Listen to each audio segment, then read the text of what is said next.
So mga par, matapos nga po formal pinag-utos ng WBC, ang bakbakan ng ating pambato na si Mike Magnifico Magsayo, kalaban ng malakas na Meksikano na si Eduardo Hernandez para sa WBC Final Title Eliminator Fight sa Super Featherweight Division, kung saan mga idol marami naman mga Pinoy boxing fans ang nagbigay ng kanilang reaksyon para sa potensyal na bakbakan ng Pinoy at Meksikano, at halos lahat mga idol naniniwala na easy work lang para sa ating pambato itong si Hernandez, na kay Magsayo daw lahat ng tools mga idol para manalo sa laban na to. Mahaba, mabilis, magaling gumamit ng distansya sa laban, at higit sa lahat mga idol, may power ito na kaya magpatulog ng kalaban, at ang nag-iisang advantage lang dito mga idol na meron si Hernandez sa Pinoy, ang pagiging durable nito na tumanggap ng kamao sa bakbakan. May mga Pinoy pa mga idol na nagsasabi na baka wasakin lang daw ni Magsayo si Hernandez, kagaya sa pagwasak nito sa laban niya kay Julio Ceja sa bakbakan nila sa undercard ni Manny Pacquiao at Yordenis Ugas. Magasing estilo daw kasi mga idol si Hernandez at Ceja, kaya posibleng matulog din daw ito sa ring. Well, malaki naman ang tiwala natin sa bagay na to mga idol, pero ang magiging problema lang dito mga idol, ang stamina ni Magsayo. Dito kasi palagi nagkakaproblema si Magnifico mga boss, at ganito rin ang naging senaryo sa laban ni Magsayo kay Ceja, na muntikan na ito maubusan ng hangin sa bakbakan. Kaya abangan natin to mga idol. Napakagandang laban ang mangyayari dito dahil parehong palaban ng dalawang fighter.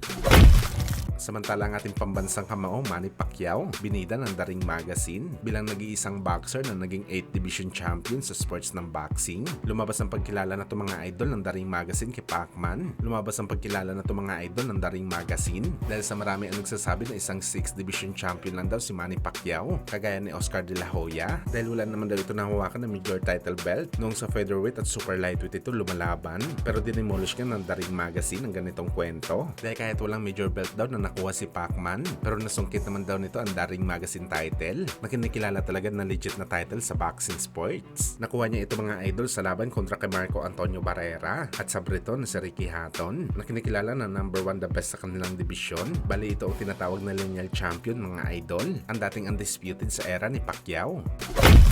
Sa kabilang banda naman mga idol, sa naging face-off naman po ng isa sa mga tisay sa boxing sports na si Sky Nicholson kalaban si Tyra Brown para sa bakbakan nila sa linggo sa Australia. Naging mainit nga po mga idol ang harapan ng dalawang babaeng boxer na to. Nauna talaga nag-angas itong si Brown. Malamang na insecure siguro ito mga idol sa kagandahan ni Tisay sa kanilang face-off. Kaya dito palang gusto niya na ito banatan. Bali ang bakbakan nila mga idol ay para sa WBC Featherweight title. Sakaling manalo dito si Tisay mga idol, malamang mapapalaban ito kay Amanda Serrano sa isang unification fight sa featherweight. Pero kapag naka-upset naman si Brown, malamang may rematch ang bakbakan nila. Let's go!